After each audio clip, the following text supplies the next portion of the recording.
حسبي ربي جل الله ما في قلبي غير الله نور محمد صلى الله لا إله إلا الله حسبي ربي جل الله ما في قلبي غير الله نور محمد صلى الله الحمد لله الذي أبدع الأفلاك والأرضين والصلاة والسلام على من كان نبيا وآدم بين الماء والطين وعلى آله وأصحابه أجمعين أما بعد أعوذ بالله من الشيطان الرجيم بسم الله الرحمن الرحيم إن الله وملائكته يصلون على النبي يا أيها الذين آمنوا صلوا عليه وسلموا تسليما اللهم صل على سيدنا ونبينا ومولانا محمد وعلى آله وأصحابه وبارك وسلم لي خمسة أطفي بها حر الوباء الحاطمة المصطفى والمرتضى وابناهما والفاطمة معزز و مکرم ناظرین محترم السلام علیکم ورحمۃ اللہ وبرکاتہ۔ آپ تمام کا دل کی امیر گہرائیوں سے قصص الانبیاء کی سیریز میں خیر مقدم اور استقبال کرتا ہوں۔ جیسا کہ آپ تمام جانتے ہیں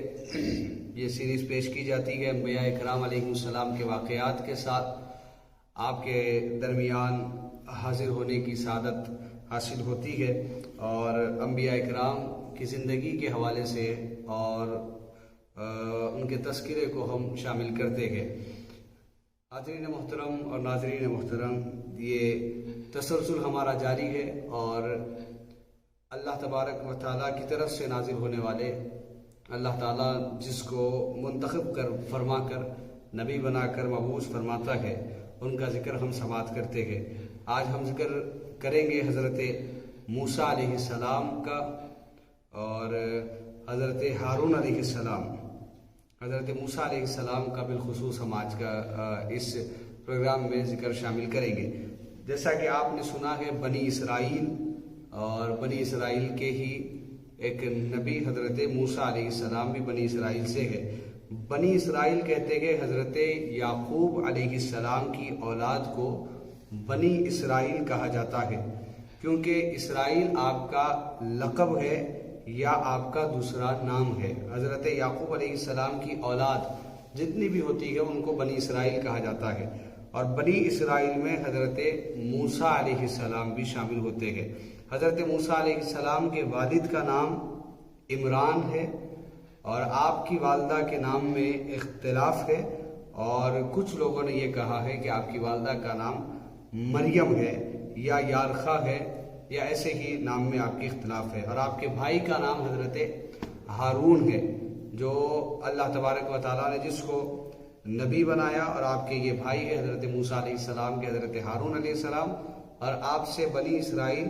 بے پناہ محبت کیا کرتے تھے۔ اور حاضرین محترم، جیسا کہ آپ جانتے ہیں کہ اللہ تبارک و تعالیٰ انبیاء کرام کو بھیجتا رہا، تو بنی اسرائیل کے حالات جب بہت بگڑے ہوئے تھے بنی اسرائیل کے لوگوں سے، فرعونی یعنی مصر میں بادشاہ کو فرعون کہا جاتا ہے،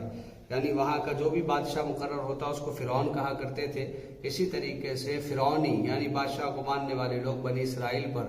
ظلم و زیادتی کرتے، ان سے ہر قسم کا کام لیا کرتے، ان کی عورتوں سے کام لیا کرتے تھے۔ بنی اسرائیل کا اس وقت وہ زمانہ گزرا، تو اس وقت کے جو فرعون تھا، جو موسیٰ علیہ السلام نے جس کا مقابلہ کیا قرآن مجید میں جس کا ذکر آیا ہے، وہ فرعون بنی اسرائیل کو بڑی حقارت سے دیکھتا اور ان کو تذلیل کرتا اور ان سے بہت سارے کام لیا کرتا۔ حالانکہ اس وقت بنی اسرائیل کے ماننے والے بھی کچھ لوگ موجود تھے، لیکن بہت سارے لوگ ایسے تھے جو بنی اسرائیل کو بالکل تنگ نظری سے دیکھتے اور حقارت سے دیکھا کرتے۔ حضرت موسیٰ علیہ السلام کی ولادت سے پہلے فرعون نے ایک خواب دیکھا، اور اس خواب میں اس نے یہ دیکھا کہ فرعون پریشان ہو گیا، اور وہ ایک خواب ایسا دیکھا کہ اس خواب میں دیکھا کہ بیت المقدس کی طرف سے کوئی آگ آئی ہے اور اس کے علاقے کو، اس کی حکومت کو تباہ کر دیا گیا، اور سوائے بنی اسرائیل کے سب ہلاک ہو گیا۔ تو جب اس نے اپنے ساتھ رہنے والوں کو یہ بات بتائی تو ان میں سے خواب کی تعبیر کرنے والوں میں کچھ لوگوں نے یہ تعبیر کی کہ بنی اسرائیل میں ایک بچہ پیدا ہوگا جس سے تیری حکومت کو، تیری بادشاہت کو خطرہ ہے۔ تو جیسے ہی فرعون نے یہ سنا تو اس نے یہ اعلان کروا دیا کہ بنی اسرائیل میں جتنے بچے پیدا ہو سب بچوں کو پیدا ہوتے ہی اگر وہ لڑکا ہو تو اس کو قتل کر دیا جائے۔ اب یہ یہاں پر بات ہو گئی اور فرعون نے باضابطہ مقرر کر دیا ایک عورتوں کے گروہ کو مقرر کر دیا کہ دایا کو، کہ وہاں جا کر بچے کی والدہ کے حمل کے وقت وہاں کھڑے ہو جانا، اور جب وہ ان کی ولادت ہو تو دیکھنا بچہ ہے یا بچی ہے، اگر لڑکا رہا تو اس کو قتل کر دینے کا حکم دے کر ایسے اس نے اعلان کر دیا۔ اور جتنے لوگ وہاں پر حمل سے جتنی عورتیں تھیں سب پریشان ہوئی کہ اگر لڑکا ہوا تو اس کو قتل کر دیا جائے گا۔ لیکن حضرت موسیٰ علیہ السلام کی والدہ کو اللہ تبارک و تعالیٰ نے یہ پہلے ہی اطلاع پہنچا دی تھی کہ اگر تمہارا بیٹا ہو اور تمہارے بیٹے کی اطلاع فرعونیوں کے پاس پہنچ جائے یا پھر اس کے رونے کی وجہ سے پڑوسیوں کو اس کی اطلاع ہو جائے تو تم اپنے بیٹے کو کسی ایک صندوق میں ڈال کر دریائے نیل میں ڈال دیں، دریائے نیل میں چھوڑ دیں، ہم اس کو اچھی جگہ پر پرورش اس کی کروائیں گے اور اس کو ہم رسول بنائیں گے۔ تو حضرت موسیٰ علیہ السلام کی والدہ کی ولادت کا جب وقت آیا تو اس وقت وہ دایا بھی وہاں حضرت موسیٰ علیہ السلام کی والدہ کے پاس آئی۔ جیسے ہی لڑکے کی ولادت ہوئی تو جو دایا فرعون کی طرف سے مقرر کی گئی تھی وہ جب اس نے حضرت موسیٰ علیہ السلام کو دیکھا تو آپ کی پیشانی سے ایک نور اور ایک خوبصورت بچے کو جب اس نے دیکھا تو اس کے دل میں حضرت موسیٰ علیہ السلام کی محبت پیدا ہوئی اور اس نے کہا اے بچے کی ماں، یعنی حضرت موسیٰ کی والدہ سے کہا کہ اے بچے کی ماں، میں تو اس بچے کو قتل کرنے کے لیے آئی تھی لیکن اس کی محبت میرے دل میں پیدا ہو چکی ہے، لہٰذا میں اس کو چھوڑتی ہوں، تم اس کی اطلاع کسی کو مت دو، میں اس کو قتل کیے بنا یہاں سے چلی جاتی ہوں۔ وہ دایا نکلتی ہے، جیسے ہی حجرے سے باہر نکلی تو دایا کو نکلتے ہوئے فرعونیوں نے دیکھا، فرعون کے لوگوں نے جب دیکھا تو وہ حجرے کی طرف بڑھے۔ تو جب جیسے ہی وہ حجرے کی طرف بڑھے تو حضرت موسیٰ علیہ السلام کی بہن ساتھ تھی، حجرے کے پاس آ کر جب دیکھا پردہ ہٹا کر تو فرعونی یہاں قریب آ رہے تھے، تو جلدی سے آ کر انہوں نے موسیٰ علیہ السلام کی والدہ سے کہا کہ امی جان فرعونی ہمارے پاس آ رہے ہیں، اب ہم کیا کریں گے؟ تو حضرت موسیٰ علیہ السلام کی والدہ کو کچھ سمجھ میں نہیں آیا اور آپ نے بڑی تیزی کے ساتھ بچے کو کپڑے میں لپیٹ کر تنور میں پھینک دیا، یعنی آگ میں پھینک دیا۔ جب پھینکا تو وہ لوگ اندر آئے، دیکھا گھر میں کوئی بچہ نظر نہیں آیا تو پوچھا کہ وہ دایا یہاں پر کیوں آئی تھی؟ تو حضرت موسیٰ علیہ السلام کی والدہ نے فرمایا کہ وہ میری سہیلی ہے، وہ میری دوست ہے، اس لیے مجھ سے ملاقات کے لیے آئی تھی۔ وہ حقیقت میں حضرت موسیٰ علیہ السلام کی والدہ کی دوست بھی تھی وہ دایا۔ تو جب یہ گفتگو ہوئی تو وہ لوگ وہاں سے واپس چلے گئے تو پھر یاد آیا کہ بچے کو تنور میں ڈال دیا گیا ہے۔ تو والدہ نے موسیٰ علیہ السلام کی والدہ نے موسیٰ علیہ السلام کی بہن سے اپنی بیٹی سے پوچھا کہ بیٹی شہزادے کہاں ہیں اور وہ بیٹا کہاں ہے؟ تو جلدی جا کر وہ جب تنور میں ان لوگوں نے دیکھا تو حضرت موسیٰ علیہ السلام پر وہ آگ ٹھنڈی ہو چکی تھی اور حضرت موسیٰ علیہ السلام کو اس آگ میں سے نکالا گیا۔ اب حضرت موسیٰ علیہ السلام کی والدہ نے اب ارادہ کر دیا کہ اس بچے کا رہنا تو مشکل ہے، اگر فرعون کو یا فرعونیوں کو پتہ چل گیا تو پھر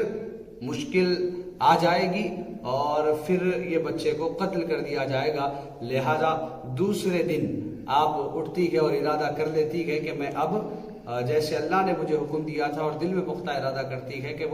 میں اب موسیٰ کو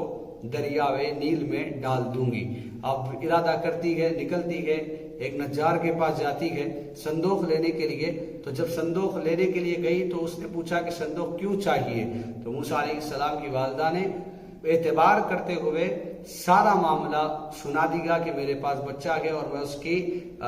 جان کی حفاظت کے لیے اس کو صندوق میں ڈال کر دریا میں ڈال رہی ہوں، سارا واقعہ سنا دیا۔ تو اب جیسے ہی صندوق لے کے آپ نکل گئی تو یہاں پر جس کے پاس سے آپ نے صندوق خریدا تھا اس کے دل میں خیال آیا کہ وہ فرعون کو جا کر یہ اطلاع دے دے اور فرعون سے بہت انعام حاصل کرے۔ یہ لالچ آئی اور وہ فوراً نکل کر فرعونیوں کے پاس گیا۔ جب فرعونیوں کے پاس پہنچا تو اس کی زبان بند ہو گئی، یعنی وہ گفتگو کرنا چاہ رہا تھا لیکن لیکن زبان اس کی حرکت ہی نہیں کر پا رہی تھی، اس نے اشارے کیے تو وہ کچھ سمجھ نہیں پائے، وہ پاگل سمجھ کر اس کو مار کر بھیج دیا۔ جب واپس گھر آیا تو پھر اس کو واپس زبان آئی، بولنے کی طاقت آئی اور اس کی زبان حرکت کرنے لگی، تو پھر ارادہ کیا کہ فوراً جا کر میں ان کو بتا دوں گا۔ پھر فرعونیوں کے پاس آیا، آ کر کچھ کہنے ہی والا تھا کہ زبان بند ہو گئی۔ تو پھر جب دوسری مرتبہ یہ ہوا تو پھر اس کو اور مارا اور پاگل کہہ کر بھیج دیا۔ جب تیسری مرتبہ بھی وہ گھر واپس پہنچا، دوسری مرتبہ، تو پھر زبان آئی، پھر گیا اور جا کر کے وہ کہنے ہی والا تھا کہ زبان پھر بند ہو گئی۔ جب زبان بند ہوئی تو پھر سے اس کو مارا اور پیٹ کر واپس بھیج دیا۔ اب زبان کے ساتھ ساتھ اس کی آنکھوں سے بینائی بھی چلے گئی۔ اب وہ گھر آ کر اللہ کی بارگاہ میں رجوع ہوا، توبہ کیا اور اللہ تبارک و تعالیٰ سے کہا کہ اللہ مجھے اب آنکھ اور واپس زبان دے دے، اب میں دوبارہ جا کر یہ کوشش نہیں کروں گا کہ وہاں پر یہ اطلاع پہنچائے۔ اللہ تبارک و تعالیٰ نے دعا قبول کی اور اس کو واپس نظر بھی آئی اور اس کو زبان بھی عطا کر دی گئی۔ اب یہ یہاں پر واقعہ ختم ہوا۔ اب صندوق میں رکھ کر حضرت موسیٰ علیہ السلام کی والدہ نے آپ کو دریا میں ڈال دیا اور دریا سے ہوتے ہوئے حضرت موسیٰ علیہ السلام، بڑا طویل واقعہ ہے، دریا سے ہوتے ہوئے وہ صندوق فرعون کی بیوی آسیہ کے پاس وہ محل میں پہنچا، اور فرعون کی ایک بیٹی تھی اور وہ بیٹی کو برس کی بیماری تھی، اور طبیبوں نے کہا تھا کہ اس کی بیماری کا کوئی علاج نہیں ہے جب تک کہ دریا سے ایک صندوق میں کوئی انسان نما نہ آئے اور اس کا تھوک اگر اس کے برس پر لگایا جائے تو یہ بیماری دور ہو سکتی ہے۔ تو جیسے ہی صندوق آتے ہوئے دیکھا تو وہاں پر اس کی لڑکی بھی تھی اور اس کی فرعون کی بیوی بھی تھی۔ ان لوگوں نے جب یہ دیکھا تو ان لوگوں نے اس صندوق کو لیا، سب نے صندوق کھولنے کی کوشش کی، کسی سے صندوق نہیں کھلا۔ آخر میں حضرت آسیہ نے اس صندوق کو لے کر کھولا، فرعون کی بیوی نے جب صندوق کھولا تو اس میں خوبصورت ننھے شہزادے کو دیکھا، نور کو دیکھا، روشنی کو دیکھا، تو آپ نے محبتوں کا اظہار کیا اور فوراً وہ شہزادے کا تھوک نکال کر اپنی بیٹی کو لگایا۔ جیسے ہی وہ برس پر لگی تو ان کی برس کی بیماری، وہ بیٹی کی بیماری برس کی جو تھی وہ دور ہو گئی۔ اب جیسے ہی دور ہوئی تو یہ بات اطلاع فرعون تک پہنچی کہ ایک بچہ صندوق میں ڈالا ہوا یہاں آیا ہے، اور اس نے خواب دیکھا تھا کہ ایک بچے سے اس کی حکومت کو خطرہ ہے، تو اس نے حضرت موسیٰ کے قتل کا ارادہ کیا۔ تو حضرت آسیہ نے آگے بڑھ کر یہ کہا کہ اس بچے کو قتل مت کیجیے، کیونکہ یہ کہاں کا ہے پتہ نہیں ہے اور اتنا نورانی ہے، اتنا خوبصورت ہے، ہمارے پاس چونکہ بچہ نہیں ہے ہم اس کو پال لیں گے۔ یہ کہہ کر حضرت آسیہ نے فرعون کے پاس یہ کہا تو فرعون نے ان کی بات کو قبول کر لیا۔ الغرض حضرت آسیہ نے حضرت موسیٰ علیہ السلام کی پرورش کی اور اپنے ساتھ رکھا، اور جس کے لیے فرعون نے ہزاروں بچوں کو ذبح کیا، 70,000 بچے یا کئی ہزار بچوں کو ذبح کیا، اور جس بچے کے لیے ذبح کیا گیا وہ بچہ فرعون کے ہی محل میں آ گیا اور اس کی پرورش وہیں پر کی گئی۔ حضرت موسیٰ علیہ السلام ہے یہ، اور جب آپ بڑے ہوئے تو پھر آپ نے تبلیغ کی، بنی اسرائیل کی عزت بڑھی، پھر اس کے بعد فرعون کو ہلاک کیا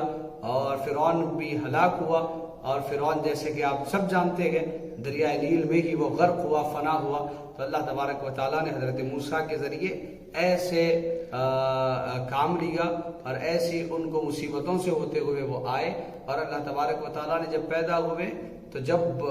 برس کی ایک مریض تھی تو آپ کے لعاب مبارک سے اللہ تبارک و تعالیٰ نے اس بچی کو شفا عطا فرمائی۔ تو بچوں ہمیں یہ معلوم ہوا ناظرین محترم کہ اللہ تبارک و تعالیٰ جس کو چاہے جیسے چاہے ویسے اس کی حفاظت کر سکتا ہے اور ویسے اس کو شان، مرتبہ اور مقام عطا فرما سکتا ہے۔ الغرض اللہ تعالیٰ ہمیں ان باتوں پر عمل کرنے کی توفیق عطا فرمائے اور ہمیں بھی اللہ اور اللہ کے حبیب علیہ السلام کی فرما برداری میں زندگی گزارنے کی توفیق عطا فرمائے۔ وآخر الدعوانا ان الحمد للہ رب العالمین۔